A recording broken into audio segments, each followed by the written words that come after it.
Are you heading to Rome but only have one day? In this video, we're spending an entire day exploring Rome on foot, covering some of its most iconic spots. From ancient history to those must-see stops, we're squeezing in as much of Rome's magic as we can in one day. So if you're planning a visit, or just want a little Italian escape, come along and let's explore this incredible city together. After flying into Rome, our first order of business was dinner at a cozy Italian restaurant. Pasta, of course. With that perfect start, we called it a night, ready to jump into a full day of exploring first thing in the morning.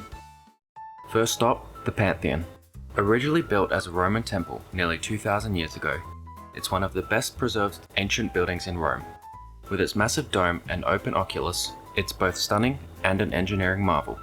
Its open oculus lets sunlight pour in, casting a dramatic glow inside. Even with the crowds, it's a sight you just can't miss. From the Pantheon, we wandered over to the Trevi Fountain, one of Rome's most famous landmarks. Built in the 18th century, it's a striking piece of Roman craftsmanship, featuring Neptune, the god of the sea, surrounded by mythical figures and cascading water. The fountain sparkles under the Italian sun, and though it's packed with people, getting up close isn't too hard. People are quick to snap their photos and make room for others, so with a little patience, you'll find your spot at the front. Tradition says if you toss a coin over your left shoulder into the fountain, you will return to Rome someday. So of course, we had to give it a try.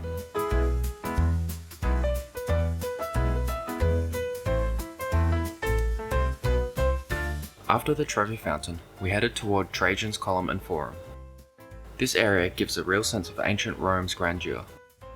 The column itself, built in 113 AD, is covered in detailed carvings that tell the story of Emperor Trajan's victory in the Dacian Wars. It's incredible to see the level of detail that survived all these centuries. The crowds thin out a bit here, giving us some space to take it all in and really appreciate the history around us. Leaving Trajan's Column, we started down Via dei Fori Imperiali, the road that cuts right through ancient Rome. As we walked, ruins from the Roman Forum stretched out on both sides, giving us glimpses of temples, arches, and crumbling columns that once formed the heart of the Roman Empire. As we stroll past these ruins, it's surreal to imagine what life would have been like in ancient Rome. Each step along this road feels like stepping further back in time, with centuries of history right beside us.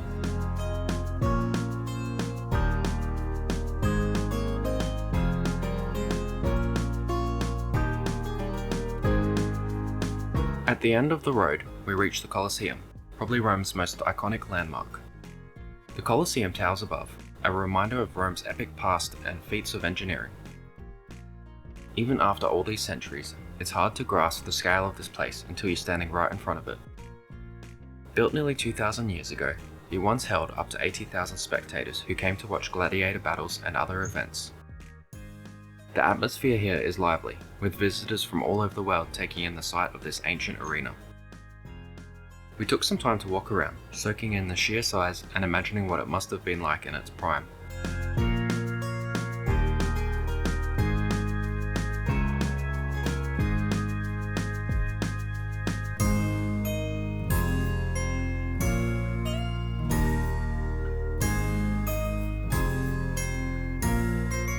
Next to the Colosseum stands the Arch of Constantine, built to celebrate Emperor Constantine's victory in 312 AD.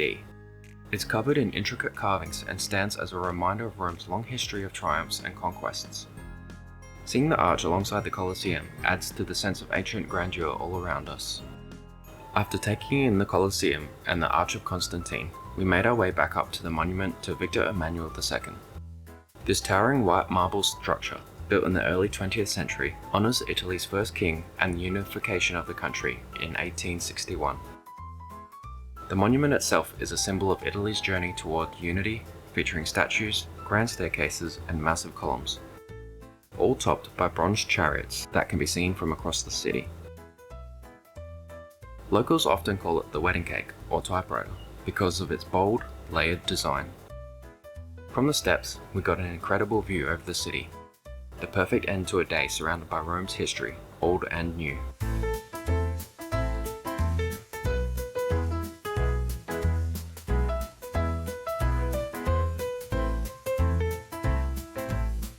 After soaking in the views from the monument to Victor Emmanuel II, we wrapped up our day. While Rome has endless stories to uncover, our day gave us just a taste of its vibrant history and charm. There's so much more to see and do in Rome, but with limited time and the heat pushing close to 40 degrees Celsius, we covered as much as we could. Rome is a city you could explore for days and still not see it all, but for now, this whirlwind day gave us a taste of its incredible history and energy. Whether you're revisiting or seeing it for the first time, Rome is a place that leaves its mark.